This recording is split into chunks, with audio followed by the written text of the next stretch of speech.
de la doctrina del arrebatamiento de la iglesia, o como otros la conocen, la doctrina del rapto. Rapto no me gusta, porque arrebatamiento al menos es una palabra que sí aparece en algunos textos de la Escritura, es decir, seremos arrebatados. La palabra rapto como un sinónimo es que me suena casi como un secuestro desagradable. Yo no sé a ustedes, pero a mí la palabra rapto me suena a alguien que no me quiere, que me secuestra para sacar un beneficio de mí. No me gusta esa palabra. Pero vamos a hablar del arrebatamiento. ¿Dónde ahí habla de la gran tribulación? ¿Dónde ahí habla del arrebatamiento? Ahí solo está diciendo que nosotros, el pueblo de Dios, somos puestos para salvación y no para ira, como los enemigos de Dios que serán castigados eternamente. Pero ¿dónde habla ahí de arrebatamiento? Yo quiero que tú lo veas, hermano. ¿Ves algo de arrebatamiento ahí? ¿Ves algo de tribulación ahí? Habrá ira y habla salvación. Y tú y yo no tendremos ira. Los no creyentes sí tendrán ira. Los impíos sí tendrán ira. Pero tú y yo tenemos salvación por medio de Jesucristo. Ese texto no habla del arrebatamiento, no habla de la gran tribulación, habla de unos que tendrán ira de Dios y otros que tendrán salvación por medio de Jesucristo. No podemos arrancar un texto para... Sin embargo, considero que han reducido el Espíritu Santo a un montón de ruido, movimiento y exagero dentro de la iglesia, reduciendo su poder a frenesí, a descontrol y a un circo espiritual llamado movimiento pentecostal. Creo que el Espíritu Santo no tiene nada que ver con lo que vemos hoy y sus manifestaciones no son nada parecidas a las que se muestran hoy dentro de esas denominaciones. En segundo lugar, el uso que hacen de los dones espirituales me parece contrario a la Escritura. La mayoría de iglesias y denominaciones pentecostales vemos cómo entran en descontrol y hablan en ese balbuceo, hablan en lenguas de aquella manera en que balbucean y pronuncian palabras que no comprendemos, que nadie entiende, y se vuelve un descontrol en el que todo el mundo empieza a alzar su voz y a hablar en lo que hablan y llaman lenguas. El contenido de aquí en algunas referencias está bastante torcido. Se notan algunas pinceladas del Evangelio de la Prosperidad por ahí. Y a mí no me gusta, es decir, la tengo, fue un regalo, no la voy a tirar, ni la voy a quemar, ni nada por el estilo, pero no me apoyo en ella y bueno, ahí está. Las Asambleas de Dios, al ser un movimiento pentecostal, las Asambleas de Dios se adhieren a ese pensamiento, son dispensacionalistas y son, por ser el ministerio o quizá una de las denominaciones o la más grande que hay en la actualidad, no siempre ha sido así, porque el movimiento pentecostal es reciente en cuanto a su fundación como tal, entonces ahora tienen mucha fuerza y como han sido los que más han promovido el tema del rapto pretribulacional como un movimiento dispensacionalista, entonces las Asambleas de Dios tienen esa creencia. Para que veas, a John MacArthur lo miran y tienen la parte en la que lo aborrecen en cuanto a los dones, pero mira, por ahí...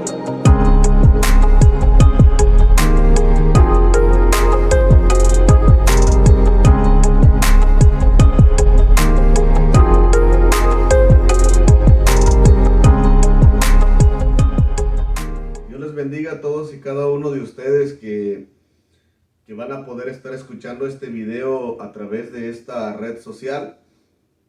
El día de hoy vamos a estar estudiando un tema bastante interesante y también bastante controversial. Y el video que nosotros vamos a grabar con relación a este tema, me refiero a el tema del rapto de la iglesia, como popularmente se le conoce en la actualidad, o la doctrina del arrebatamiento de la iglesia. Y este video es una solemne respuesta a todos los detractores de esta doctrina y de esta creencia cristiana que se ha predicado durante algunos años, en especial al predicador reformado Juan Manuel Vaz, quien es también detractor de la iglesia pentecostal y detractor también del mismo tema del rapto de la iglesia o el arrebatamiento de la iglesia, así como detractor de otros temas. Pero el día de hoy vamos a compartir una solemne respuesta a este predicador reformado. Y la razón por la que compartimos este tema es porque me llamó bastante la atención sus declaraciones abiertas y públicamente, y en realidad en sus declaraciones él hace unas declaraciones difamatorias antipentecostales bastante fuertes y bastante delicadas. Y eso es lo que vamos a estar compartiendo conforme vayamos desarrollando el tema. Por ejemplo, él dice que los cristianos que creemos en el rapto o arrebatamiento de la iglesia solamente nos basamos en un pensamiento humano dispensacionalista que no tiene ningún fundamento bíblico. Incluso él y Paul Washer se atreven a declarar o a decir que lo único que hemos dejado atrás es la Biblia, o es la palabra de Dios.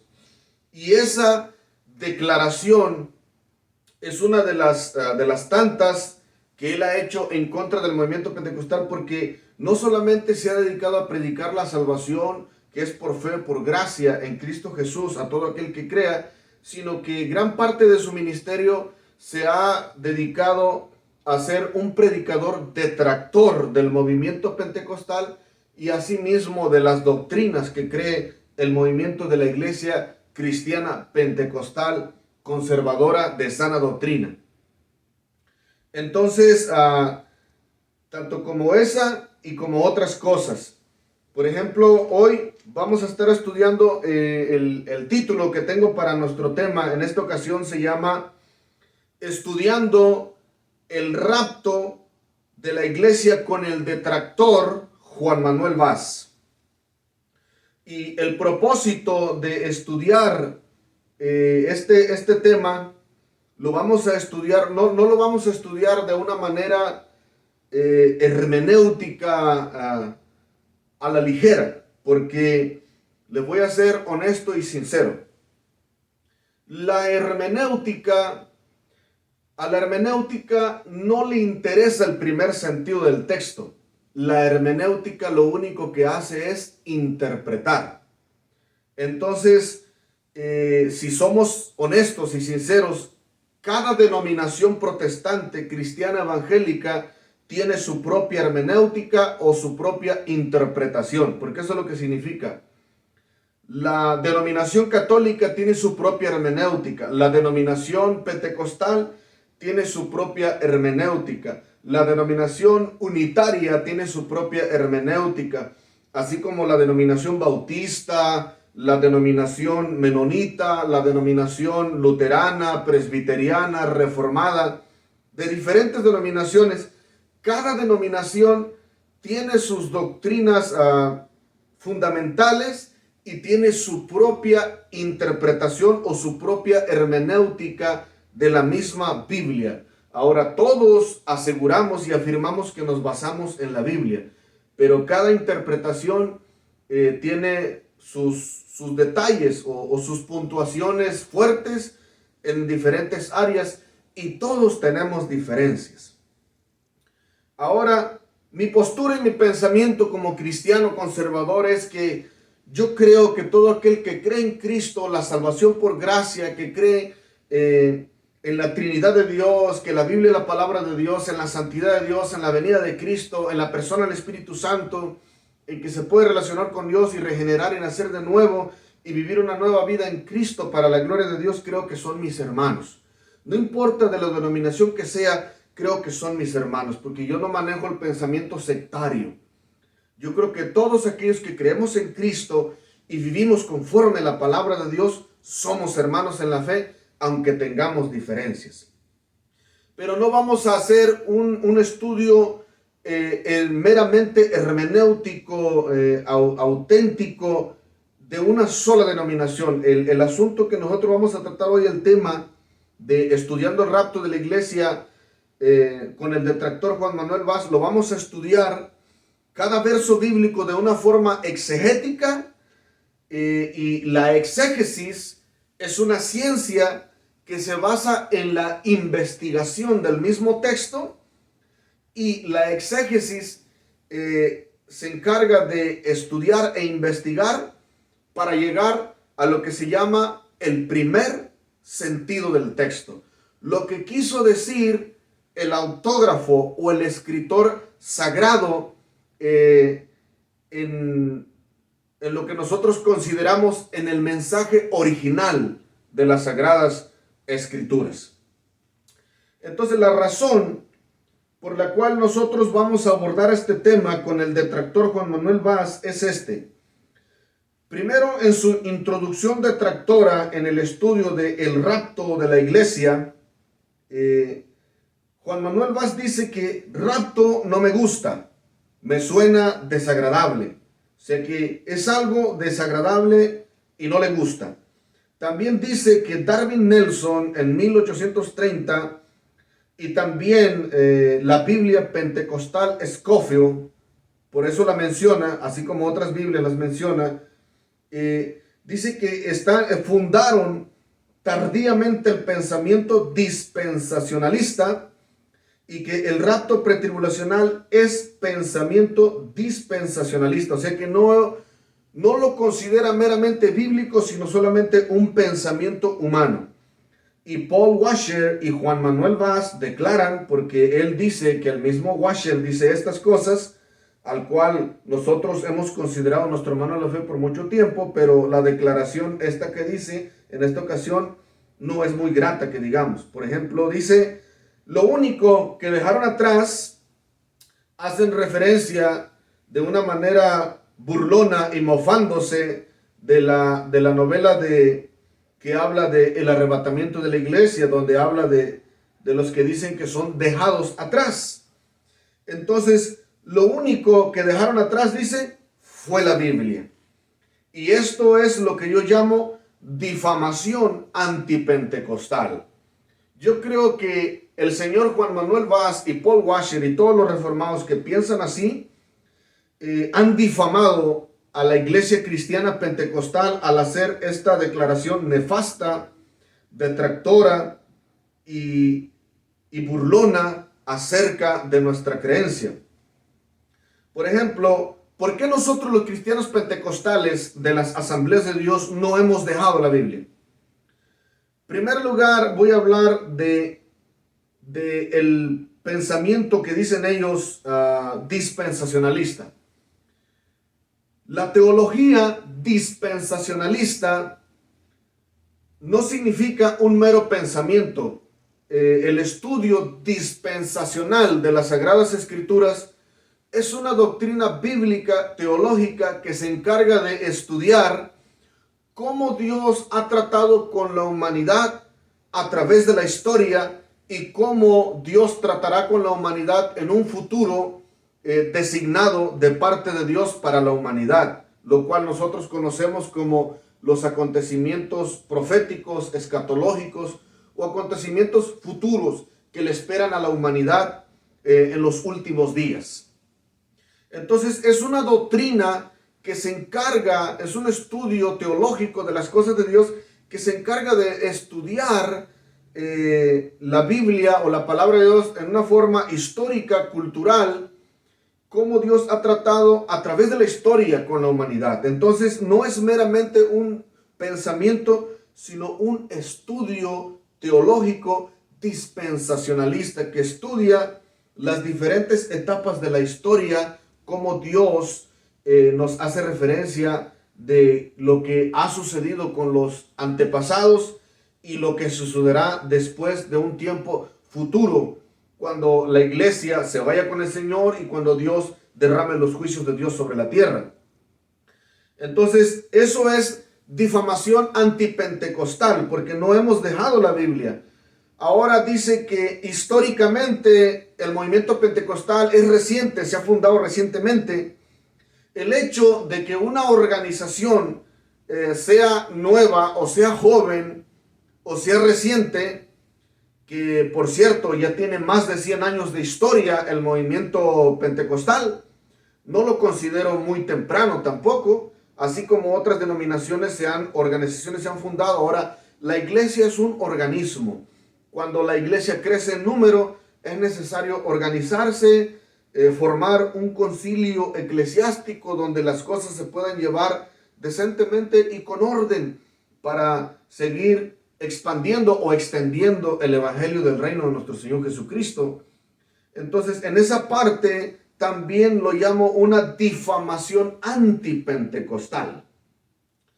Porque si vamos a basar la historia para el fundamento de nuestras creencias, por ejemplo, asimismo como la iglesia reformada, bautista, luterana, presbiteriana y pentecostal, las doctrinas clásicas que hemos creído a través del tiempo, por ejemplo, como la justificación que es por la fe, la doctrina de la redención, de la salvación, las doctrinas del Espíritu Santo, que la Biblia es la palabra de Dios, la doctrina de la Trinidad. Dime tú, o explícame tú, señor Juan Manuel Vaz, y todos ustedes que tienen esta creencia, dígame en qué carta de los apóstoles del Señor Jesucristo, en qué cartas o escritos neotestamentarios o Nuevo Testamento, los escritores sagrados establecieron la doctrina de la Biblia es la palabra de Dios. Dios es una Trinidad. La doctrina del Espíritu Santo. La doctrina de la justificación por gracia, por fe. Entonces, dígame usted dónde se encuentra un dogma establecido, un dogma ya interpretado de una doctrina. Ninguna doctrina tiene su fundación en el primer siglo de las que hoy se conocen. Hablando decentemente, claro que todas las doctrinas que nosotros estudiamos hoy se mencionaron en los escritos del primer siglo de todos los apóstoles de Cristo, y de ahí nosotros tomamos nuestro fundamento, de ahí nosotros tomamos nuestra base, nuestra fe, para nuestra fe cristiana. Pero esas doctrinas no fueron creadas en el primer siglo, porque en el primer siglo las cartas o los escritos de los apóstoles de la Iglesia de Cristo no estaban reunidas en un solo libro como lo están hoy. Esto del libro, así como lo tenemos, es muy reciente. Este tipo de libros no se manejaba en el primer siglo. Entonces, eso es una difamación antipentecostal. Porque toda denominación protestante es después de la Iglesia Católica Apostólica Romana. ¿Por qué? Porque aquí tengo un documento que dice que el señor Martín Lutero en 1517 publicó sus 95 tesis en las que ataca la venta de indulgencias, y se dice oficialmente que eso inició la Reforma Protestante. Pero antes de Martín Lutero es Jerónimo Savonarola. Antes de Jerónimo Savonarola es John Wycliffe, entonces el predicador inglés. Y después de Martín Lutero surge Juan Calvino, de donde tienes tu creencia de la predestinación y tu creencia reformada. Martín Lutero, Juan Calvino, el fundador de los menonitas, y después, al paso del tiempo, surge a través de la historia Jacobo Arminio, quien era un detractor también de la doctrina de Juan Calvino, y así sucesivamente a través de la historia. Así después surgieron aquellos curitas que se convirtieron, como Casiodoro de Reina, Cipriano de Valera, quienes tradujeron la Biblia del Oso en el año de 1569. Entonces, toda doctrina reformada que se conoce el día de hoy, todos ellos son después de la Iglesia Católica Romana. No existían a través de la historia. Entonces, ahora entendemos que también, hablando decentemente, los escritos de los padres de la Iglesia, como se conocen, los discípulos de Cristo después de la muerte de los apóstoles, claro que dejaron cartas, dejaron escritos, dejaron aportes, dejaron comentarios, dejaron cosas que ellos interpretaban, y aportes doctrinales que sirvieron como base para la iglesia que explotó en el tiempo de la Reforma, o que surgió en el tiempo de la Reforma. Entonces, los que sabemos historia, no nos tragamos ese cuento, señor Juan Manuel Vaz. Los que sabemos historia, sabemos dónde están nuestras raíces. Y me parece bastante grosero, bastante deshonesto y una campaña difamatoria antipentecostal por lo que usted ha hecho. Y le voy a demostrar paso por paso cada versículo bíblico que usted ha interpretado en su video. Lo vamos a interpretar independientemente de una forma exegética para demostrarle a usted que usted ha cometido un gravísimo error, porque usted no maneja la ciencia de la exégesis, usted maneja una interpretación reformada, y la interpretación o la hermenéutica que maneja cada denominación no le interesa el primer sentido del texto. Lo único que le interesa es interpretar la postura o la creencia que cada quien cree que mejor le conviene o que cada quien cree que es la correcta. Entonces, por ejemplo, te voy a citar, aquí tengo en mis manos nuestro folleto de nuestras 16 verdades fundamentales. Tenemos aquí nuestra primera verdad o doctrina fundamental de la Iglesia Cristiana Pentecostal de Asambleas de Dios. La primera verdad fundamental o doctrina fundamental es que la Biblia es inspirada. En otras palabras, la Biblia es la palabra de Dios. Según la segunda carta del apóstol Pablo a Timoteo, capítulo 3, versículo 16. Entonces la Biblia, creemos que la Biblia es, siempre ha sido y siempre será la palabra de Dios. Los 66 libros, los escritos de los profetas y los escritos de los apóstoles de Cristo y de los escritores sagrados del Nuevo Testamento es y siempre será la palabra de Dios. Creemos que hay un único Dios verdadero y creemos que ese Dios verdadero se ha revelado a la humanidad o se ha dado a conocer a través de tres personas divinas, las cuales son el Padre, el Hijo y el Espíritu Santo. Y estas tres personas divinas es un solo Dios verdadero. Por tanto, lo conocemos como la Santísima Trinidad de Dios. También la tercera doctrina o verdad fundamental de las Asambleas de Dios, de esta doctrina, es el Señor Jesucristo es plenamente o completamente Dios. Creemos en la unión hipostática.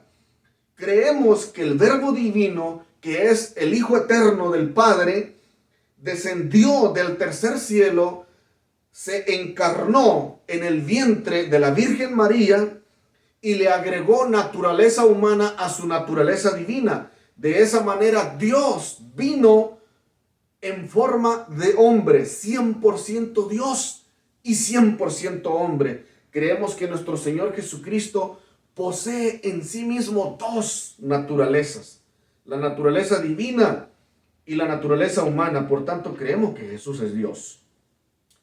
La humanidad cayó por causa del pecado. El hombre fue creado sin pecado, pero el hombre se rebela y cae en rebelión y en pecado y en condenación.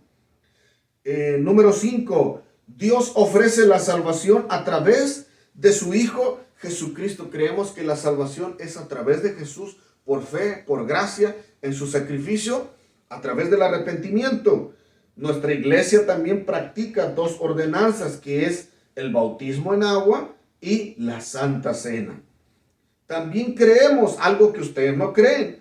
Creemos en el bautismo del Espíritu Santo, que es para todos. Creemos que la experiencia que ocurrió el día de Pentecostés, cuando ellos esperaban la promesa del Espíritu Santo en el aposento alto en Jerusalén, creemos que esa promesa es para todos. Creemos que todo aquel que acepta a Cristo se vuelve casa o morada del Espíritu de Dios.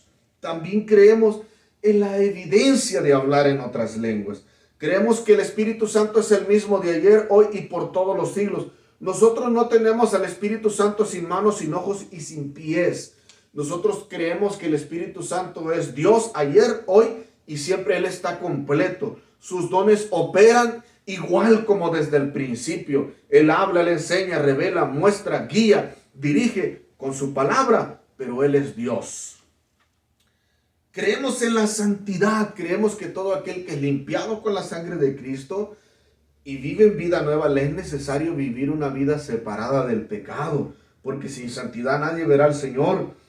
Creemos que Dios diseñó la iglesia con un propósito y una misión, y la iglesia es un centro de evangelización mundial. Entonces la iglesia tiene un propósito y tiene una misión: agradar a Dios y alcanzar a otros para Cristo. Creemos en el ministerio, en los dones ministeriales que Dios dio. Dice que Él dio apóstoles, profetas, pastores, evangelistas y maestros. Aquí están los profetas, aquí están los apóstoles en la Biblia, y los pastores, maestros y evangelistas predicamos el fundamento que ellos nos dejaron por la inspiración o la revelación del Espíritu Santo.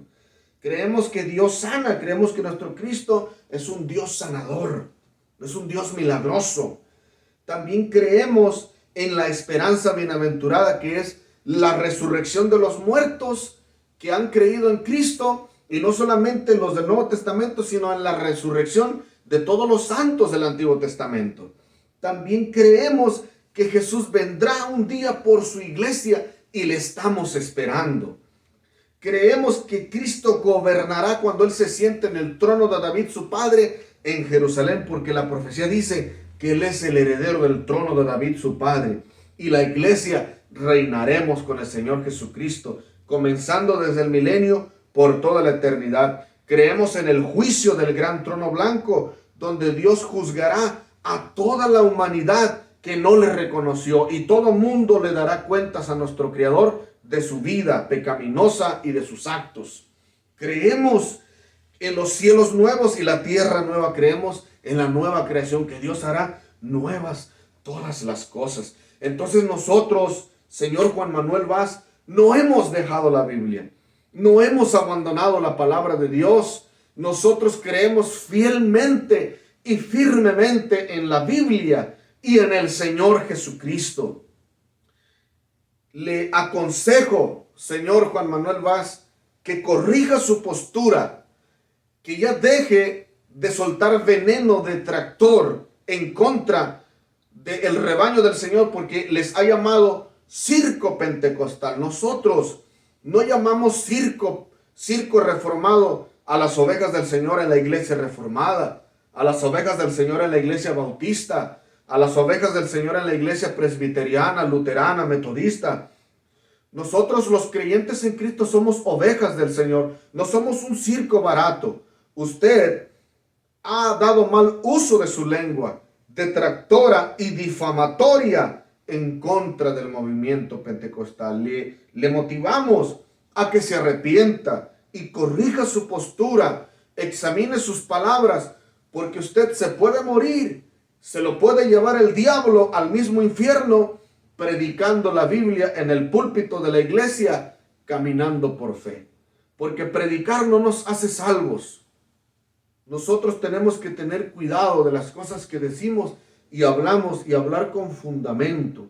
Si usted no está de acuerdo con el movimiento pentecostal, simple y sencillamente, varón, simple y sencillamente no estoy de acuerdo. Yo no creo en esas posturas, pero no se levante venenosamente con una lengua detractora a decir que somos un circo pentecostal. Si usted no cree lo que nosotros creemos o tenemos diferencias, usted sirva a Dios en su denominación y dedíquese a ganar almas para Cristo, en lugar de estar predicando en contra de las denominaciones. Los cristianos verdaderos no somos antidenominacionales. Los cristianos verdaderos predicamos la Biblia, y cuando las denominaciones no están de acuerdo a la palabra de Dios, pues la Biblia confronta las herejías, los errores, las malas interpretaciones y las malas costumbres que cada una de las denominaciones tiene contrarias a la palabra de Dios.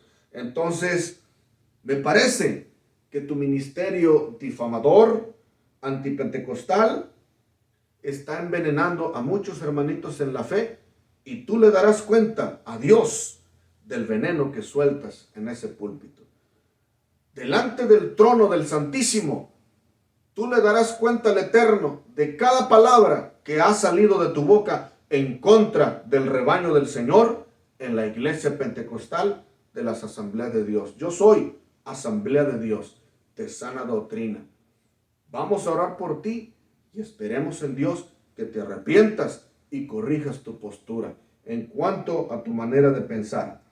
Vamos a leer la palabra de Dios. Yo creo que en este primer video voy a ser amplio y extenso, y por esa razón lo quise hacer desde mi casa, para así tener el tiempo y la libertad necesaria y poder platicar con calma, porque este asunto es bastante delicado. El único que usa el señor Juan Manuel Vaz se encuentra en primera carta de Pablo a Tesalónica, capítulo 4, versículo 16 y 17, pero en realidad está abrazado por el contexto del versículo 13 al 18, y dice la palabra de Dios en la Reina Valera 1960, dice de la siguiente manera: tampoco queremos, hermanos, que ignoréis acerca de los que duermen, para que no os entristezcáis como los otros que no tienen esperanza, porque si creemos que Jesús murió y resucitó, así también traerá Dios con Jesús a los que durmieron en él. Por lo cual os decimos esto en palabra del Señor, que nosotros que vivimos, que habremos quedado hasta la venida del Señor, no precederemos a los que durmieron, porque el Señor mismo, con voz de mando, con voz de arcángel, con trompeta de Dios, descenderá del cielo, y los muertos en Cristo resucitarán primero.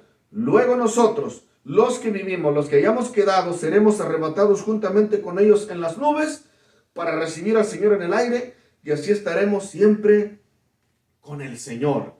Ya que el señor Juan Manuel Vaz se ha metido con una doctrina fundamental de las Asambleas de Dios, de la Iglesia Pentecostal de Sana Doctrina, me es necesario conversar seriamente con usted y estudiar seriamente con usted este tema de el rapto o el arrebatamiento de la iglesia, o la esperanza bienaventurada para todos los santos que hemos creído en Cristo Jesús. De esta manera termino la introducción a nuestro estudio que vamos a tener con el estudiando el rapto, con el rapto de la iglesia, con el detractor Juan Manuel Vaz, y en un momento vamos a estar presentando evidencias textuales. Vamos a estar estudiando los diferentes interlineales del Nuevo Testamento, interlineales académicos del idioma griego, de donde fue traducido las Biblias de las diferentes versiones, y vamos a estar revisando algunos diccionarios, y vamos a estar revisando algunos comentarios y textos bíblicos de una manera amplia y profunda y exegética.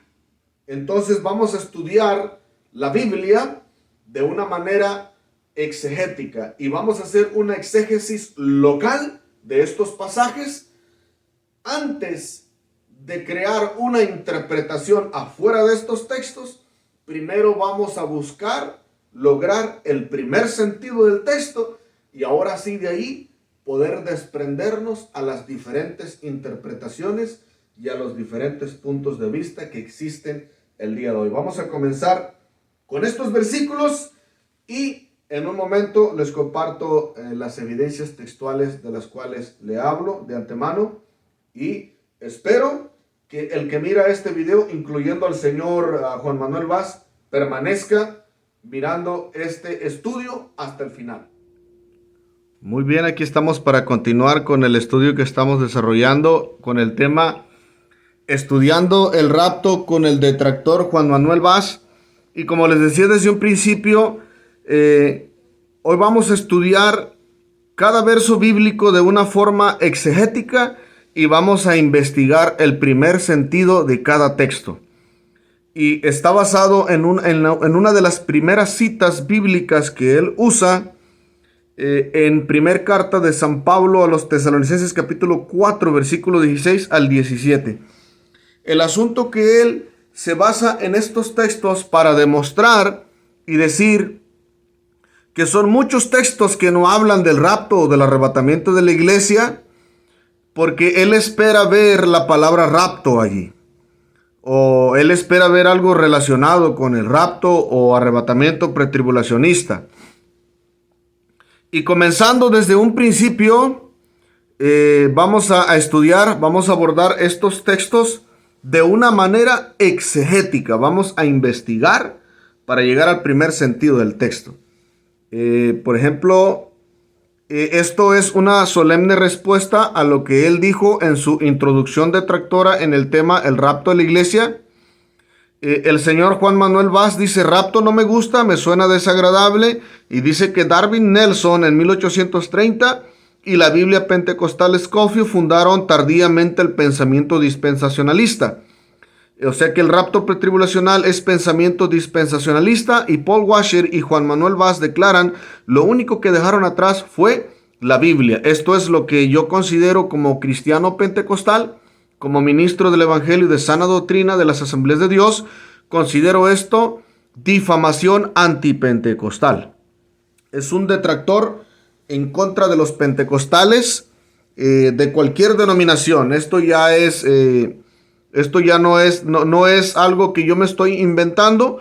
Usted puede escuchar y mirar sus videos donde él llama circo pentecostal a los pentecostales, donde él llama solamente pensadores dispensacionalistas y que hemos dejado la Biblia. Bueno, en mi introducción al principio de este tema ya dije bastante acerca de este asunto, por tanto no me voy a atrasar repitiendo o mencionando lo que nosotros ya miramos con anterioridad.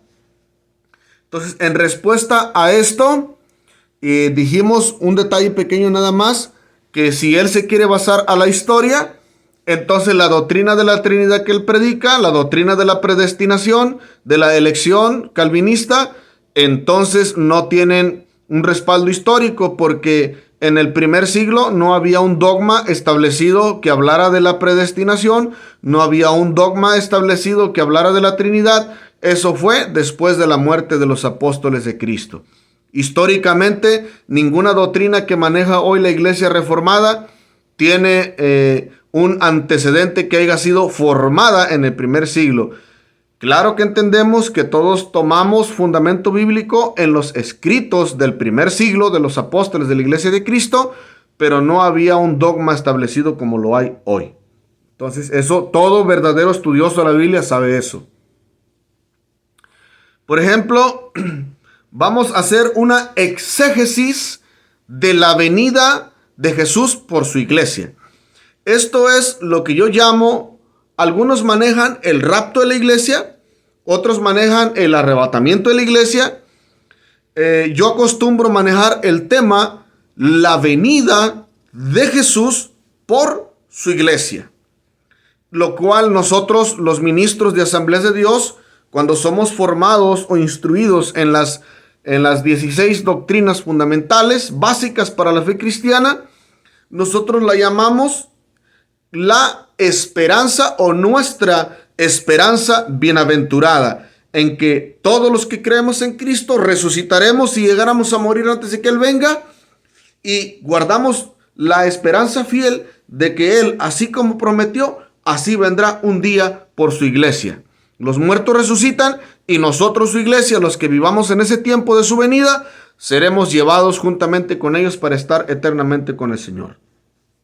Ahora, vamos a hacer una exégesis a el pasaje bíblico que se encuentra en primer carta de Pablo a Tesalónica, capítulo 4, versículo 13 al 18. Lo vamos a abordar de una manera exegética. Y para nosotros realizar una exégesis seria, basada en la investigación, para llegar al primer sentido del texto, primero tenemos que leer el trasfondo histórico a la primera carta a los tesalonicenses. Vamos a leer el trasfondo histórico para poder llegar al primer sentido del texto. Bueno, voy a recorrer un poquito hacia atrás. ¿Okay? Entonces, en un momento vamos a tocar algunos detalles. Vamos a mirar el primer sentido del texto. Muy bien. Tal vez la letra está muy pequeña aquí, pero yo voy a dejar escrito, después de grabar el video, voy a dejar escrito toda la documentación y todos los documentos bíblicos y todos los documentos sanos en la fe que consultamos para realizar nuestro estudio con el detractor Juan Manuel Vaz en nuestro tema Estudiando el rapto de la iglesia con el detractor Juan Manuel Vaz. Bueno, en nuestro trasfondo histórico dice de la siguiente manera: este trasfondo histórico de la primera carta del apóstol Pablo a Tesalónica, dice: la ciudad de Tesalónica estaba situada junto a la vía Ignacia del lado occidental de la península calcídica.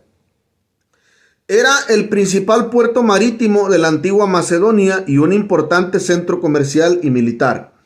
Después de que Pablo y Silas fueron forzados a dejar Filipos, viajaron por la vía Ignacia rumbo a Tesalónica, según Hechos capítulo 16, versículo 39, hasta Hechos capítulo 17, versículo 1, donde Pablo enseñó en la sinagoga por 3 sábados. Los misioneros fueron obligados a dejar la ciudad cuando judíos antagónicos, después de incitar al pueblo de Tesalónica, trajeron a algunos de los creyentes entre los oficiales de la ciudad y los acusaron de promover ideas heréticas, según Hechos capítulo 17, versículos 5 al 10. Después de este tumulto, los creyentes sufrieron una gran persecución. Pablo, al percibir que no tenía tiempo suficiente para darles una firme base en la doctrina cristiana, deseó regresar a Tesalónica, pero fue impedido por Satanás. Eso es lo que cita en 1 carta Tesalonicenses capítulo 2, versículo 17 al versículo 18. Entonces envió a Timoteo para concluir la obra que había iniciado, según 1 Tesalonicenses capítulo 3, versículo 1 y 2. La primera epístola a los tesalonicenses fue escrita por el apóstol Pablo probablemente entre los años 50 y 51 después de Cristo, cuando Timoteo regresó a su lado en Corinto, según Hechos capítulo 18, versículo 5. Él trajo buenas noticias de la constancia y del celo del pueblo en la propagación del evangelio, según 1 Tesalonicenses capítulo 3, versículo 6. Aún así, informó que había algunos problemas éticos, según 1 carta a los Tesalonicenses capítulo 3, versículo 4 al 7. Así como algunos conceptos escatológicos equivocados, los creyentes tesalonicenses estaban preocupados con la posibilidad de que los santos que murieron pudieran perder la venida de Cristo. Pablo les aseguró que los que ya habían muerto serían arrebatados para encontrar al Señor de la misma manera como los que estuvieran vivos en su venida, según el texto que leímos, 1 carta a Tesalonicenses capítulo 4, versículo 13 al 18. Y dice que a pesar de estos problemas y de la persecución que enfrentaba la iglesia de Tesalónica, propagó fielmente el evangelio, según 1 Tesalonicenses capítulo 1, versículo 8. Entonces, aquí nosotros estamos leyendo un trasfondo histórico para que nosotros podamos llegar al primer sentido del texto. Entonces, esta ciudad estaba ubicada en la antigua Macedonia. Esta iglesia fue fundada en la antigua Macedonia y también estaba cerca de Corinto. En esos lugares se adoraban a los dioses de la fertilidad. Usted sabe la historia de la mitología griega, que ellos tenían los dioses, el dios del cielo, el dios del mar como Zeus, Poseidón, Afrodita, Artemisa, Atenea y otros, un montón de deidades según la mitología griega. Entonces, en el lugar donde la iglesia de Tesalónica fue fundada, era un lugar sumamente idólatra, perverso e inmoral. Y también Tesalónica fue fundada en el tiempo de las grandes persecuciones llevadas a cabo por el Imperio Romano y también por los detractores de la iglesia cristiana, que eran los judíos rebeldes y perversos que se unieron al gobierno romano para perseguir a la iglesia cristiana durante la época de Nerón y durante la época de Domiciano y todo el tiempo que ellos pudieron ser aliados con el gobierno romano para perseguir, masacrar, torturar, encarcelar y matar a los creyentes en Cristo en esa época. Entonces, había una crisis terrible. Estaban pasando momentos difíciles, críticos. La iglesia tesalónica estaba sufriendo en gran manera. Estaba pasando momentos sumamente críticos, tristes, dolorosos y tristes. Una gran persecución, de tal manera que muchos de ellos pagaron con su vida haber creído en Cristo y muchas mujeres quedaron viudas a causa de la fe, hombres quedaron viudos a causa de la fe, padres quedaron sin hijos y hijos sin padres. Entonces era un dolor profundo y horrible lo que estaban pasando los hermanos de Tesalónica, según el trasfondo histórico-cultural de la antigua Macedonia. Entonces nosotros miramos que ya vamos comprendiendo cuál era la situación de la iglesia de Tesalónica. Por ejemplo, continuamos con nuestro texto. Lo que se dice en la primera carta de Pablo a Tesalónica, capítulo 1, versículo 1, dice que la iglesia era conocida por Pablo, Silvano y Timoteo. Versículo 1 dice: Pablo, Silvano y Timoteo, a la iglesia de los tesalonicenses, en Dios Padre y en el Señor Jesucristo, gracia y paz sea a vosotros de Dios nuestro Padre y del Señor Jesucristo. En segundo lugar, en el capítulo 1, versículo 9, dice que los tesalonicenses se convirtieron de los ídolos al Dios verdadero de corazón. Por ejemplo, ahí dice, capítulo 1, versículo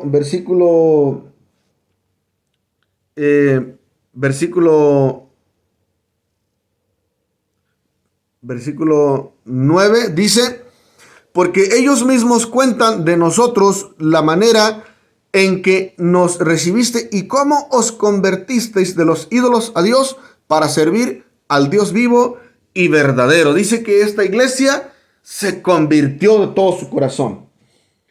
También nosotros miramos en un versículo anterior, que es el versículo 6, dice que ellos llegaron a ser imitadores de las iglesias de Dios en Cristo que estaban en Judea. Dice en Tesalonicenses 1:6, dice: y vosotros vinisteis a ser imitadores de nosotros y del Señor, recibiendo la palabra en medio de gran tribulación, con gozo del Espíritu Santo.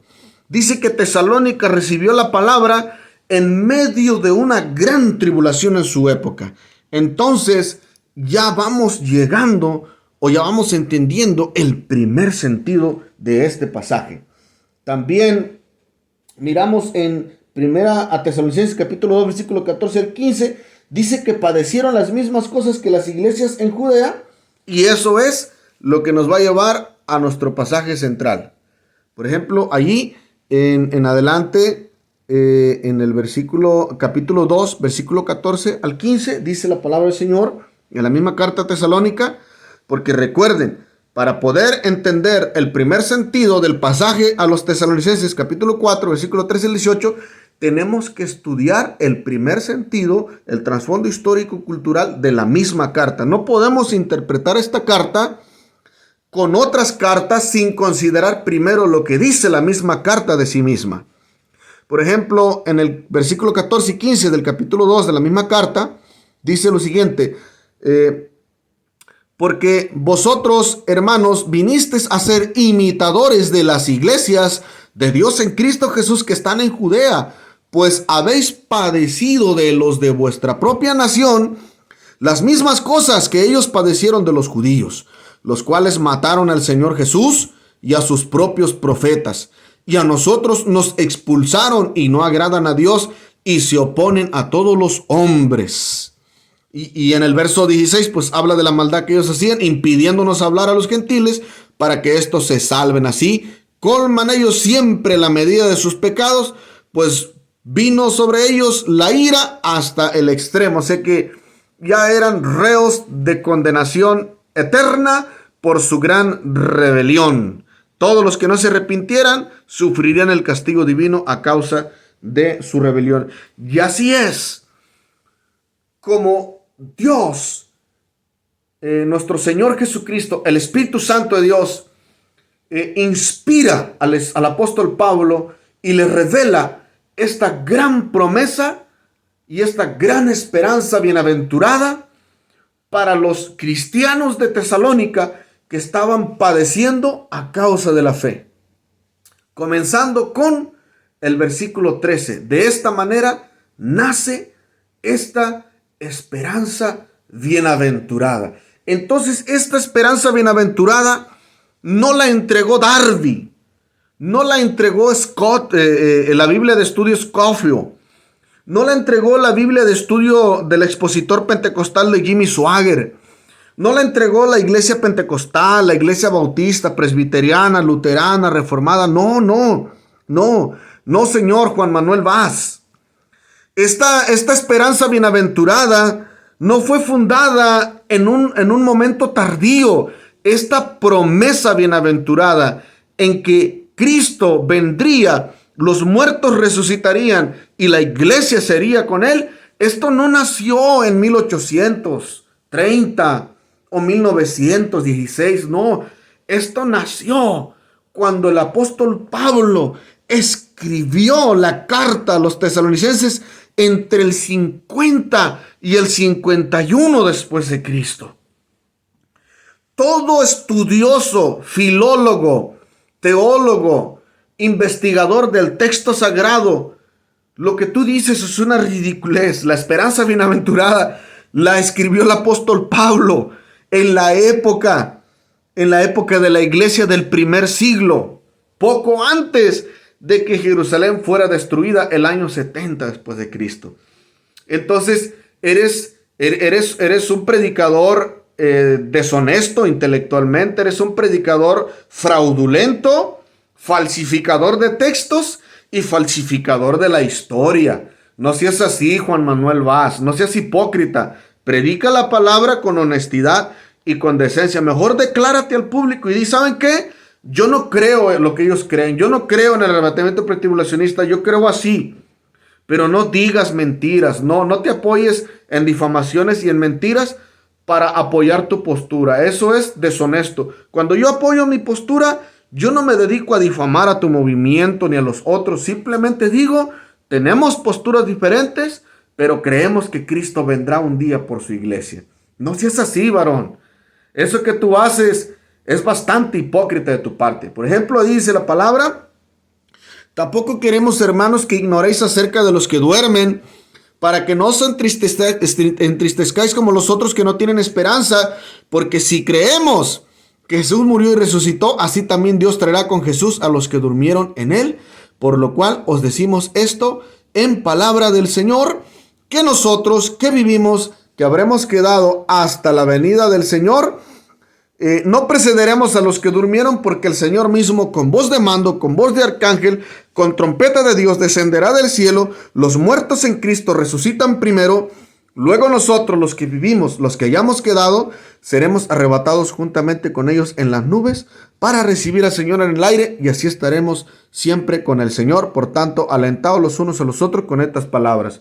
Y aclarándote, Juan Manuel Vaz, aquí no dice rapto secreto. Aquí no dice la venida de Jesús a Jerusalén. En estos pasajes que tú estás leyendo, si tú quieres ser bíblico y quieres ser centrado en la Escritura, en el primer sentido de esta carta, de este texto, no está diciendo que Jesús desciende a la tierra. Dice que el Señor se queda en el aire, el Señor resucita a los muertos, y los que están vivos son llevados al encuentro del Señor en las nubes, en el aire. Eso es lo que dice el texto. No dice que se sienta en Jerusalén a establecer el milenio. No dice que esta es meramente lo que tú llamas oficialmente la segunda venida de Cristo, aunque habla de la venida de Cristo. La venida que se menciona en este pasaje es una venida para resucitar los cristianos y una venida para llevarse los cristianos que le esperan. En el texto primario. Ahora, claro que yo también creo en otros acontecimientos que habla la escatología bíblica con respecto a su venida y ciertas cosas que van a pasar. Pero yo quiero que tú veas, como tú le enseñas a los hermanos, ¿qué dice allí del rapto? ¿Qué dice ahí? ¿Dónde aparece la palabra rapto? Así como tú te pones enérgico a hablar, yo también quiero que tú veas dónde dice que Jesús se sienta en Jerusalén, dónde dice que Jesús establece su milenio, dónde dice que ahí comienza su reino milenial, dónde dice allí. Allí dice que Jesús resucita a los muertos y se encuentra con la iglesia en el aire. Eso es primer sentido del texto, antes de crear una interpretación después de esta. Primero hay que llegar al primer sentido. Entonces, esto es lo que nosotros vamos a hacer. La exégesis se encarga de estudiar independientemente, investiga el trasfondo histórico-cultural y el primer sentido del texto, o sea, la interpretación del contexto inmediato, primario, local del texto que se lee, antes de entrelazarlo y relacionarlo con otros textos de otras cartas, de otros escritos. Primero hay que ver quién escribió. Pablo, ¿a quién? A Tesalónica. ¿En qué tiempo? Entre el 50 y 51 después de Cristo. En la antigua región de esta carta llegó a los hermanos que estaban en la antigua región de Macedonia. Entonces, allí habla de que había ciertos acontecimientos, una época, un personaje, una persona que lo escribe y una iglesia que la recibe. Entonces, aquí está hablando, lo que le está diciendo Pablo a Tesalónica es que tienen una esperanza, que no se perderán. Pero vamos a tocarlo más adelante. Ahora quiero entrar contigo con la palabra rapto de la iglesia. Primero comienzas tú, rapto no me gusta. Me suena como secuestro desagradable. Bueno, varón, tú dices que no aparece, pero mira, el idioma griego, la palabra arpagesometa o la palabra harpaxo, que se traduce arrebatar, entonces no meramente es una mala palabra, no meramente es desagradable. El hecho de que no creas en el rapto y que te es desagradable el arrebatamiento de la iglesia, no quiere decir que el idioma griego no lo aprueba, no lo avala. Mira, todo erudito, experto, filólogo, lingüista, estudioso de los idiomas originales de la Biblia, te va a decir que cada palabra griega, incluyendo también los verbos griegos, en este caso harpaxo, tiene diferentes usos. Según el texto y el contexto en que se encuentra la palabra harpaxo, es usada, es entendida y es interpretada. La palabra harpaxo aquí significa la venida de Jesús por su iglesia, por los santos que están en la tumba y los va a resucitar y se van a ir con él. Entonces, mira, fíjate, te lo estoy poniendo en la pantalla para que lo veas. Te voy a hablar de una manera decente y honesta. Tú eres español y yo soy mexicano. Y honestamente, los españoles tienen mala fama porque los españoles son invasores, son ladrones, son malvados en la historia. Masacraron a los indígenas, las violaron, saquearon México, se robaron el oro, y usaron estrategias malas, chuecas, corrompidas. No seas de los que reciben la herencia de tus ancestros españoles, bárbaros, difamadores y malvados con estrategias perversas y malignas. Ahora, con lo que te digo, no tengo un odio ni un resentimiento por el acontecimiento de la historia, pero lo que tú estás haciendo te pareces mucho a los antiguos españoles que invadieron la antigua nación mexicana en el tiempo de los indígenas. Mira, aquí dice aquí, harpaxo se traduce como arrebatado, arrebata, arrebatarle, para aprovechar, alcanzar, arrebatar. ¿Okay? Ahora seguimos avanzando. ¿Okay? La palabra harpaxo, arrebato, rapto, lo que no te gusta. Ahí dice que también puede ser traducido harpaxo como agarrar, alcanzar, arrebatar. Por ejemplo, este verbo puede ser traducido también en una definición corta como agarro, arrebato, obtengo por robo, agarro, arrebato, obtengo por robo. Fíjate, obtener por robo, o sea que raptar. Entonces, meramente la palabra rapto también es una posible traducción o definición de la palabra harpaxo. Entonces, si te consideras desagradable, es que te desagrada, pues. Entonces, aquí estamos hablando de los diccionarios de los expertos. Mira, harpaxo. Ahí está la página. Y también tú puedes encontrar este diccionario en la Biblia paralela en el internet. Solamente ve a Google y lo encuentras. Mira, harpaxo en el código 726, apropiadamente apresar por la fuerza, arrebatar de repente y con decisión, como alguien que se apodera de una recompensa, botín, un premio, tomar mediante una exhibición abierta de fuerza, es decir, no de manera no de manera encubierta o secreta. Mira, nosotros, señor Vaz, nosotros no creemos en el arrebatamiento secreto. Hay algunos hermanos pentecostales o pretribulacionistas de otras denominaciones que hablan de un rapto secreto. Esto no es secreto, mira. La definición dice ahí, no de manera encubierta o secreta. Propios ojos. El diccionario correcto de esta definición de esta palabra no es algo secreto. Es algo que todo el mundo se dará cuenta. Todo el mundo se dará cuenta que la iglesia se fue con Jesús.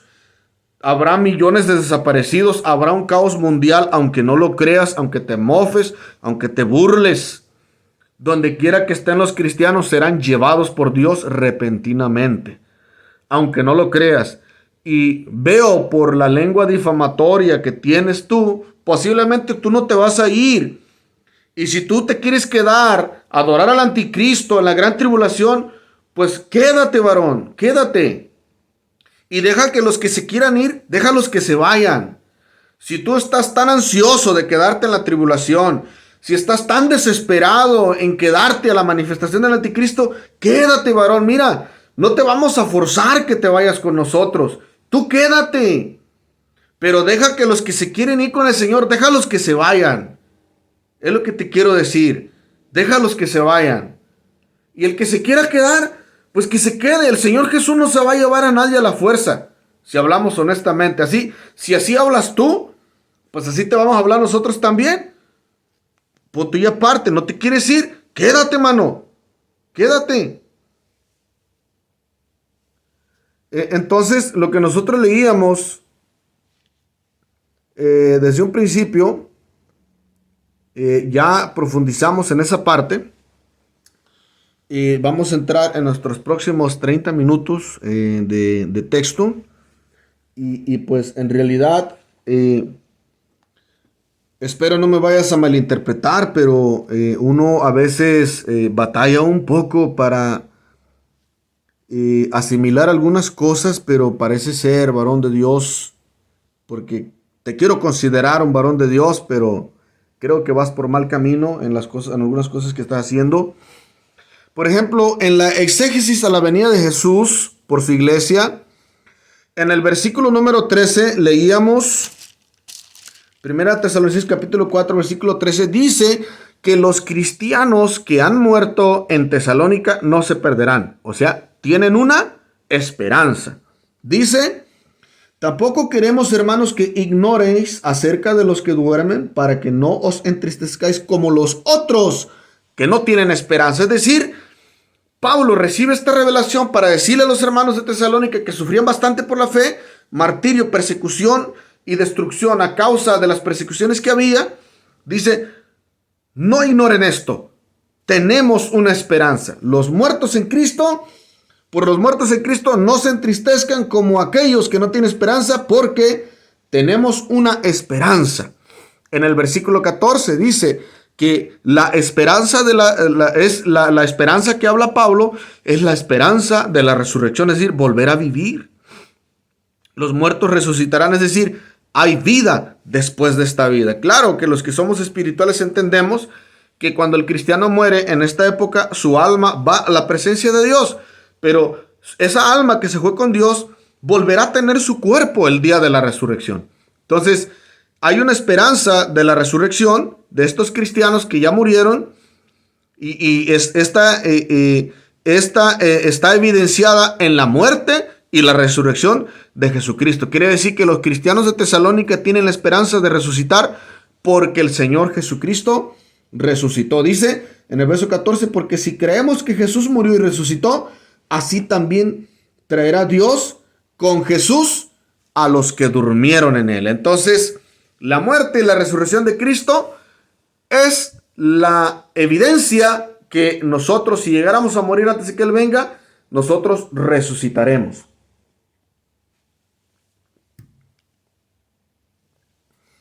En el versículo 15 aparece la palabra que dice que la esperanza de la resurrección dice que es firmemente palabra del Señor. Mira, ahí está el texto griego. Legomen en logos kurios. Legomen en logo curios, ¿okay? Que en el español significa palabra del Señor. Entonces, esta no es palabra de Pablo, no es palabra de la iglesia pentecostal o de alguna denominación, es palabra del Señor Jesucristo. ¿Cuándo? En la época del año entre el 50 y 51 después de Cristo. No fue Darby, señor Juan Manuel Vaz, no fue Darby, fue el Señor Jesucristo. Dice legomen en logo curios. Ahora, la expresión que se encuentra también allí, en el mismo verso 15, la venida del Señor, aparece la palabra parusía. Parusía, todo curios. Entonces, esa palabra parusía, todo curios, significa la venida del Señor. Ahora, si tú miras el texto con tus ojos, no dice la venida del Señor para sentarse en Jerusalén. No dice la venida del Señor para destruir a sus enemigos en el mundo entero. No dice la venida del Señor para juzgar a las naciones. No dice eso. No dice eso. Dice que esta palabra del Señor habla de la esperanza bienaventurada, que es la resurrección de los muertos en el día de su venida. En el día de su venida. Y también tengo los significados ahora. A pesar de que los significados, como la palabra parusía, tiene un uso amplio en las Sagradas Escrituras que se relaciona con la venida del Señor, no todo el tiempo la palabra parusía se usa para la venida del Señor. También la usan para personas que no son Cristo. También la usan para otras cosas que no necesariamente es la venida del Señor.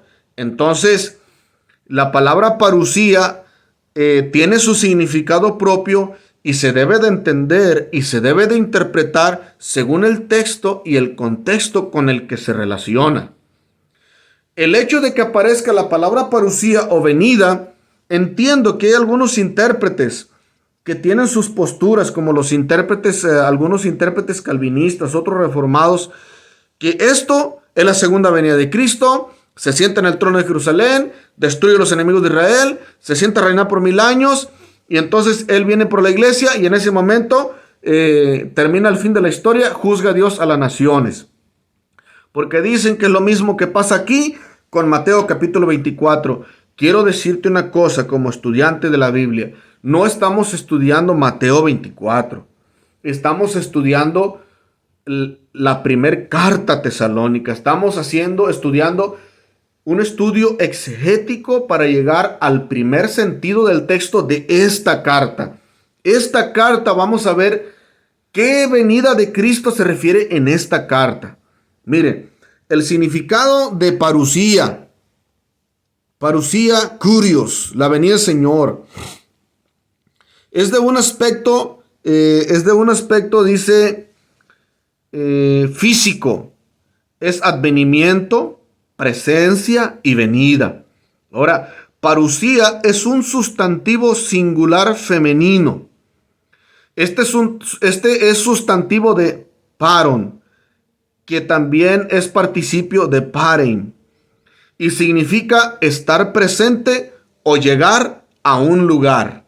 Entonces, una de las posibles traducciones de parusía aquí, que se traduce en la Reina Valera y en otras versiones como venida del Señor, es cuando el Señor se haga presente o cuando el Señor llegue al lugar donde recogerá su iglesia. Entonces no está hablando de la venida de Jesús a Jerusalén. Está hablando cuando Él se hace presente o cuando Él llega al lugar designado por Dios mismo para recoger a los cristianos que resucitan y a la iglesia que es llevada al encuentro del Señor en el aire.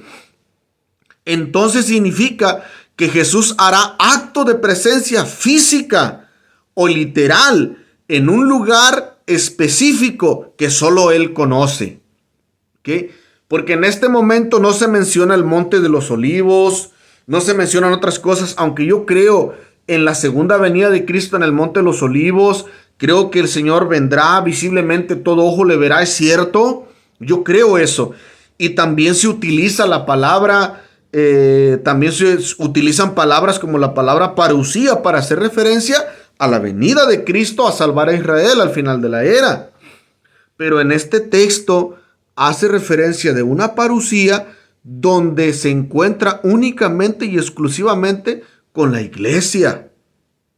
Pablo le escribe esta carta a los cristianos de Tesalónica y Pablo dice que el Señor vendrá a resucitar a los cristianos que ya murieron por causa de la fe y que los que estemos vivos nos encontraremos con Él cuando Él se haga presente, cuando Él llegue al lugar que está designado. Allí nos encontraremos con el Señor. Ahora seguimos avanzando.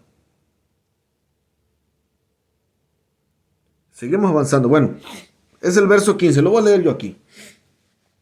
Por lo cual os decimos esto en palabra del Señor, que nosotros que vivimos, que habremos quedado hasta la venida del Señor, seremos, dice, no precederemos a los que durmieron. No precederemos a los que durmieron. Vamos a continuar estudiando el mismo pasaje. Por ejemplo, aquí dice de la siguiente manera. En el verso 16. En el verso 16 habla de el Señor con voz de mando. Dice, porque el Señor mismo con voz de mando, con voz de arcángel, con trompeta de Dios descenderá del cielo. Si desciframos este verso del idioma griego, dice, ho curios en keleusmati en phone. El Señor con voz de mando, dice, con voz de mando, en phone arcángelo, y con voz de arcángel. Y luego hace mención la palabra salpingiteos, que es, unos la pronuncia como salpings, es bien difícil de pronunciar. Por eso la tengo escrita ahí para que tú la veas con tus propios ojos y la consultes con los expertos biblistas en el idioma griego y veas qué es lo que dice. Entonces, habla de que el Señor con voz de mando, con voz de arcángel y con trompeta de Dios. Entonces tú lo interpretaste como un gran escándalo. Recuerda que recuerda que las cosas proféticas también hablan de figuras y de símbolos, no meramente escándalos. Todo tiene su significado. Por ejemplo, cuando dice que leusmati en phone arcángelo, dice ahí llamar con autoridad. Cuando dice que el Señor viene con voz de mando, con voz de arcángel, que leusmati en phone arcángelos, dice llamar con autoridad. Es decir, llamar con voz militar, como un arcángel. Si tú investigas con un estudioso del idioma griego, te va a decir que lo que está diciendo ahí, el Señor vendrá con voz potente, con voz de autoridad, como el comandante, el jefe, con voz militar, como la voz de un arcángel. ¿Por qué utiliza la figura de arcángel? Porque acuérdate del arcángel Miguel, él es el general del ejército de los ángeles del Señor. Entonces, hay una razón por la cual él menciona estas palabras. En salpingiteos, con trompeta de Dios, dice, con trompeta de Dios. Entonces, esta palabra puede ser traducida también con trompeta militar de Dios, es decir, con trompeta de guerra. Entonces el Señor, claro que al leer estos significados y estas palabras, lo primero que tú vas a decir, ahí está. Está hablando en el día que va a venir a guerrear y a combatir con sus enemigos. Claro, yo sé que tú vas a decir eso porque definitivamente tú no crees en el arrebatamiento. El arrebatamiento post-tribulacionista, para mí eso no es ni rapto. Porque los que creen en el arrebatamiento post-tribulacionista creen nada más en la segunda venida de Jesús para establecer el milenio. O sea que no es, para mí eso no es rapto, honestamente. Pero lo bueno que de perdida creen que Jesús vendrá. Por esa razón no me atrevo a condenar a los que tienen esa postura. Ahora, lo que está hablando de que el Señor desciende con autoridad y con poder, porque Él es el Señor, Él es Dios. Entonces, otra cosa que tú dices, hablas de la última trompeta. Aquí no está hablando Pablo de las trompetas de Apocalipsis. Apocalipsis todavía no se escribía tampoco. Está hablando de un sentido primario en este texto. ¿Cómo se relacionan estas cosas? Y si tú quieres investigar más profundo el uso de las trompetas, te vas a dar cuenta en qué sentido. Ahora, ¿quién es el que escribió este texto? Un rabino, un fariseo, Saulo de Tarso, convertido al cristianismo. El vocabulario que miras aquí es un vocabulario auténtico de un judío convertido al cristianismo. Pablo es un rabino experto, erudito de la ley, y él sabe lo que está hablando. Él enseñaba estos significados y estas figuras. Él sabía lo que esto era. Entonces, esto no debes de entenderlo con el pensamiento gentil. Antes de salirte para el Apocalipsis y otros lados, examina el primer sentido del texto. ¿Quién lo dijo y a quién lo dijo? Habla del llamado potente con autoridad que hará Dios el día de la resurrección de los muertos y el día que venga Jesús por la iglesia. Acuérdate del gran clamor que hizo Jesús también cuando resucitó a Lázaro. Clamó a gran voz: Lázaro, sal fuera. Otra parte dice: y aquí viene la hora, ahora es cuando los muertos oirán la voz del Hijo del Hombre. El Señor es Dios y cuando Él habla, habla con poder y con autoridad. Seguimos avanzando, si no nos vamos a quedar aquí toda la noche, toda la tarde. En el verso 16, ya estoy terminando, nos falta un versículo. En el verso 16 dice de la siguiente manera, dice, descenderá del cielo. Porque el Señor mismo, con voz de mando, con voz de arcángel, con trompeta de Dios, desciende del cielo y los muertos en Cristo resucitarán primero. Okay. Dice, katabesetai ab urano, es decir, descenderá del cielo.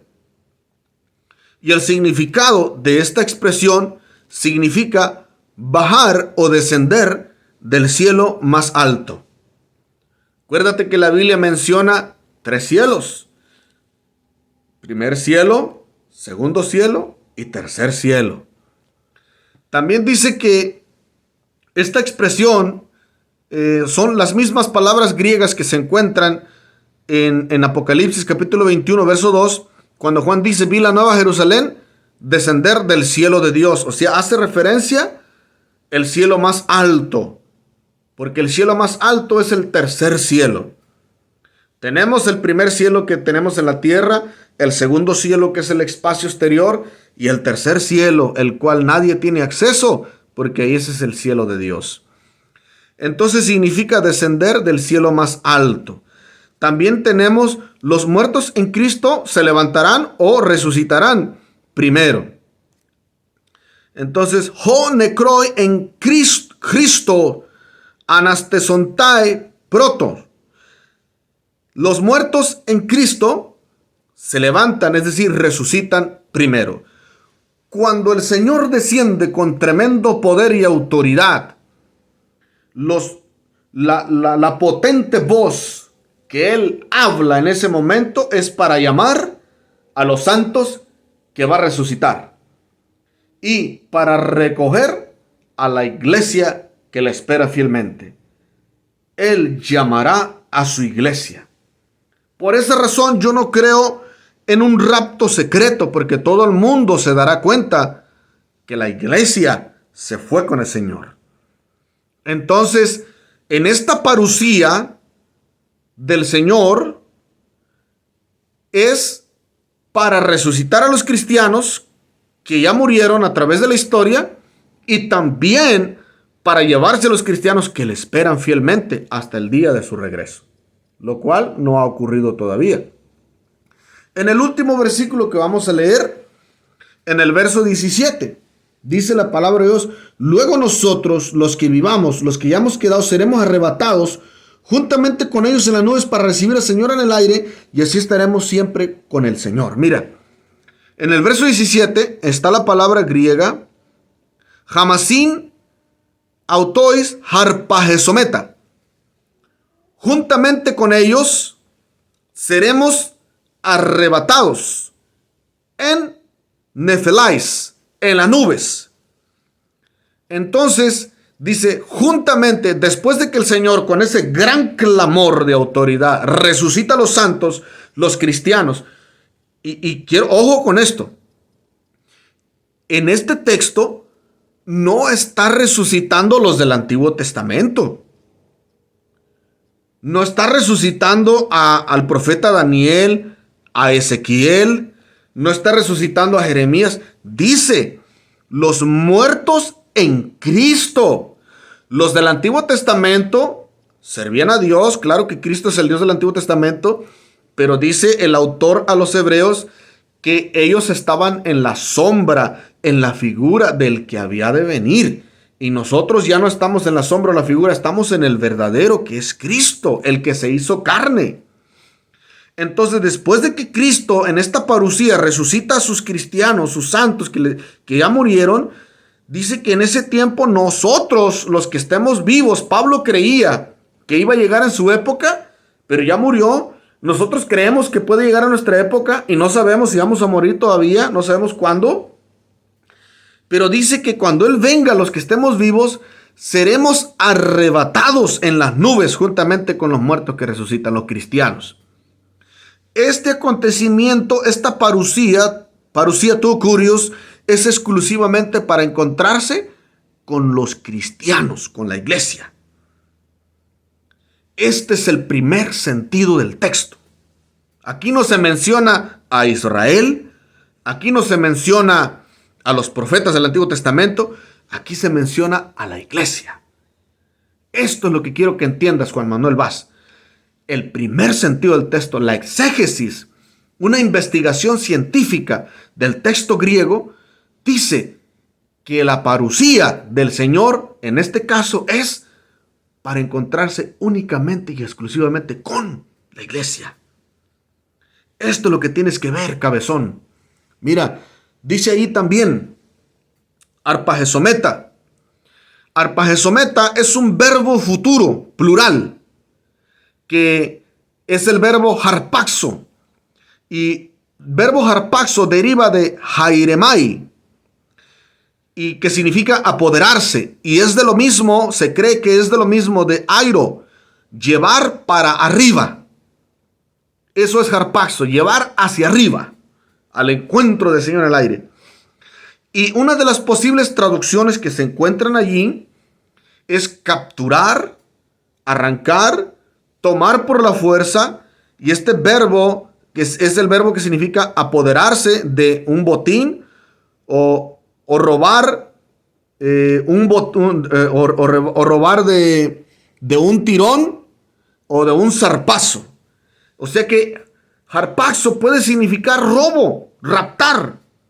Ahora, bíblicamente, teológicamente, el Señor Jesús no es un ladrón. La figura que se usa para la venida de Jesús por su iglesia, Él vendrá como ladrón, pero no como un ladrón. O sea que un ladrón llega a robar una casa a la hora que no lo esperas, repentinamente. Así vendrá Jesús, vendrá como un ladrón, pero no en calidad de ladrón, porque Él se llevará lo que es de Él. Ahora, si tú no quieres ser de Él y tú no quieres irte con Él, Él no le va a robar tu alma al diablo. Tú te vas a quedar al que tú le perteneces. Te digo de esta manera para que entiendas. Él se va a llevar a los que son de Él, a los que aman su venida y a los que le esperan. Pero si tú no te quieres ir, pues Él no te va a poder llevar, porque si tú no te quieres ir con Él, pues no te va a poder recoger, hermano. Él se va a llevar a los que se quieren ir con Él, a los que le esperan de corazón sincero. Ese es el peligro de tus predicaciones, que te escuchas como alguien que no se quiere ir con él. Ahora, el escatólogo Mark Hitchcock, este varón, predicador norteamericano, es lo que tengo entendido, dice él, en las versiones del latín, la palabra harpazo se traduce como rapturo y al inglés como rapture, es decir, rapture, y al español como rapto. Entonces las palabras arrebatamiento o rapto no son desconocidas para los expertos en Biblia, solo para los rebeldes y detractores y perversos de la doctrina del arrebatamiento de la iglesia, como Juan Manuel Vaz. Rapto no me gusta, me suena desagradable. ¿Sabías, Juan Manuel Vaz, que la Vulgata Latina y otras versiones latinas se tradujeron mucho antes que las Biblias en español que tú lees hoy? Después, en el transcurso de la historia, después de que el idioma griego que hablaban los griegos y el Imperio Romano, con el paso del tiempo el griego perdió el uso. Y entonces el latín se vuelve el idioma oficial del Sacro Imperio. Entonces la iglesia cristiana en la época del Sacro Imperio ya no hablaba griego, sino latín. Entonces, como el pueblo no hablaba griego, se vio la necesidad de traducir el idioma griego, el Nuevo Testamento y el Antiguo Testamento, al latín. Y así fue como nacieron aquellas tremendas versiones famosas como la Gran Vulgata Latina, la que se usaba en la época de Martín Lutero, en la época de Casiodoro de Reina, Cipriano de Valera y de Juan Calvino. Después ellos tradujeron de los textos latinos y del Textus Receptus de Erasmo de Rotterdam a los diferentes idiomas como el español, el alemán, el inglés. Entonces, de la manera que te expresas, Juan Manuel Vaz, te oigo y te oyes, te repito, te oyes como un predicador neófito y te oyes como un predicador rebelde, un predicador necio que aborrece las palabras. Y además el español que tú hablas tiene su raíz etimológica en el latín. En el latín. Entonces la palabra rapto no tiene nada de diabólico, no tiene nada de satánico, según el uso y la interpretación en que se usa, varón. Por esa razón vi la necesidad de hacer esto, porque tienes mucha influencia y eres un tremendo detractor de la iglesia pentecostal de sana doctrina. Entonces, miramos nosotros que en un buen sentido de la palabra, y ya con esto estamos terminando en el versículo 17, dice, para el encuentro del Señor en el aire, y así estaremos siempre con el Señor. Dice, para el encuentro, eis apantesin tocurius eis aera, para el encuentro del Señor en el aire. O sea, nos vamos a encontrar con el Señor en el aire. No dice que nos vamos a encontrar en el suelo, en el aire. Entonces, cuando tú dices, cuando leen este texto, dicen que no bajará a la tierra, que es en el aire, que es secreto. Yo no digo que es secreto. El texto griego dice que Jesús se quedará en el aire. En el aire. Allí van a llegar los muertos cristianos que van a resucitar. Y ahí va a llegar la iglesia que le espera el día de su parusía para encontrarse con su iglesia.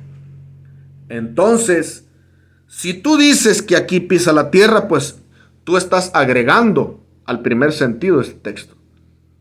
Y con esto concluyo el primer estudio o la primera investigación de este texto. del texto que usó el señor Juan Manuel Vaz, que se relaciona con la esperanza bienaventurada, la venida de Cristo por la iglesia y la resurrección de los cristianos el día de su venida. Entonces, este texto, quiero aclarar, no está hablando de rapto pretribulacionista, ni rapto midi-tribulacionista. Para los hermanos que me escuchan, no se van a asustar. No está hablando del rapto post-tribulacionista, no está hablando de eso. Esas interpretaciones se desprenden después de estos textos. Aquí está hablando de una parusía del Señor para encontrarse con su iglesia en el aire. No está hablando de arrebatamiento pretribulacionista, ni midi-tribulacionista, ni post-tribulacionista. Soy honesto, estoy estudiando el primer sentido del texto. Más adelante estaré explicando y compartiendo por qué razón creo que la iglesia se va en el arrebatamiento pretribulacionista antes de la manifestación del anticristo, para dar inicio a la semana 70 del profeta Daniel y los 7 sellos, las 7 trompetas y las 7 copas de la ira, antes de que Jesús establece su reino milenial en Jerusalén, en el trono de David, su padre. Por el momento, Dios les bendiga, Dios les guarde, y espero el señor Juan Manuel Vaz y los demás detractores aprendan a estudiar la Biblia decentemente, de una manera científica, exegética, de una manera honrada y honesta, antes de difamar a los diferentes movimientos pentecostales. Que Dios les bendiga y de acuerdo con el diccionario del idioma griego de las Sagradas Escrituras, el arrebatamiento no será de manera encubierta o secreta. No existe rapto secreto o arrebatamiento secreto, aunque creo en el arrebatamiento pretribulacionista, como la iglesia conservó la sana doctrina, porque el arrebatamiento será notorio, será evidente al mundo entero que el Señor Jesucristo recogió su iglesia. Todo el mundo se dará cuenta que la iglesia ha desaparecido de este mundo y se ha ido con el Señor Jesucristo. Entonces, no hay secretismo en esta.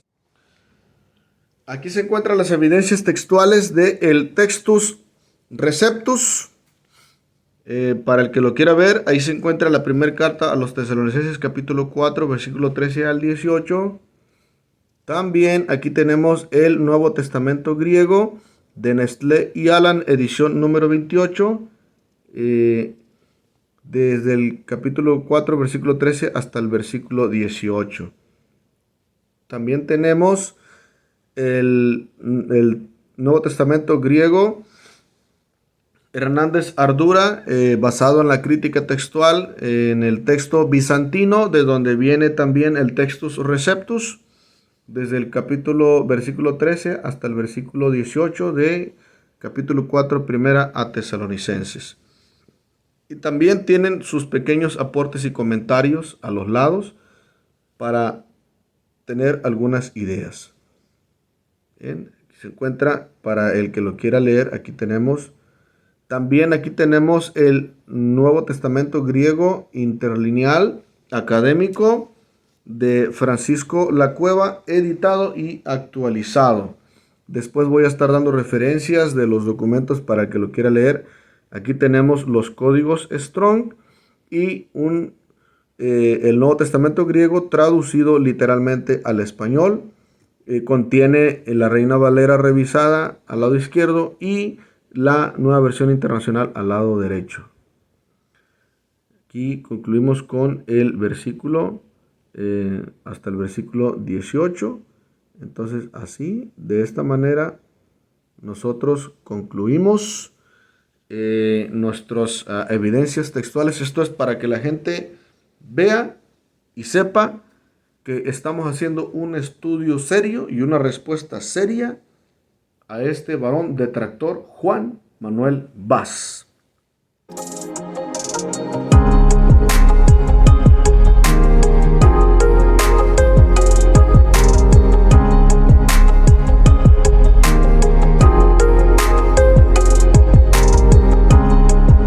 Hoy vamos a hablar de la doctrina del arrebatamiento de la iglesia, o como otros la conocen, la doctrina del rapto. Rapto no me gusta, porque arrebatamiento al menos es una palabra que sí aparece en algunos textos de la Escritura, es decir, seremos arrebatados. La palabra rapto como un sinónimo es que me suena casi como a un secuestro desagradable. Yo no sé a ustedes, pero a mí la palabra rapto me suena a alguien que no me quiere, que me secuestra para sacar un beneficio de mí. No me gusta esa palabra. Pero vamos a hablar del arrebatamiento. ¿Dónde ahí habla de la gran tribulación? ¿Dónde ahí habla del arrebatamiento? Ahí solo está diciendo que nosotros, el pueblo de Dios, somos puestos para salvación y no para ira, como los enemigos de Dios que serán castigados eternamente. Pero ¿dónde habla ahí de arrebatamiento? Yo quiero que tú lo veas, hermano. ¿Ves algo de arrebatamiento ahí? ¿Ves algo de tribulación ahí? Habrá ira y habla salvación. Y tú y yo no tendremos ira. Los no creyentes sí tendrán ira. Los impíos sí tendrán ira. Pero tú y yo tenemos salvación por medio de Jesucristo. Ese texto no habla del arrebatamiento, no habla de la gran tribulación. Habla de unos que tendrán ira de Dios y otros que tendrán salvación por medio de Jesucristo. No podemos arrancar un texto para... Sin embargo, considero que han reducido el Espíritu Santo a un montón de ruido, movimiento y exagero dentro de la iglesia, reduciendo su poder a frenesí, a descontrol y a un circo espiritual llamado movimiento pentecostal.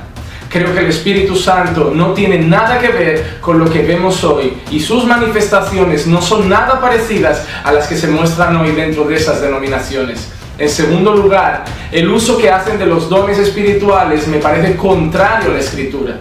La mayoría de iglesias y denominaciones pentecostales vemos cómo entran en descontrol y hablan en ese balbuceo, hablan en lenguas de aquella manera en que balbucean y pronuncian palabras que no comprendemos, que nadie entiende, y se vuelve un descontrol en el que todo el mundo empieza a alzar su voz y hablar en lo que hablan y llaman lenguas. El contenido de aquí en algunas referencias está bastante torcido. Se notan algunas pinceladas del Evangelio de la Prosperidad por ahí.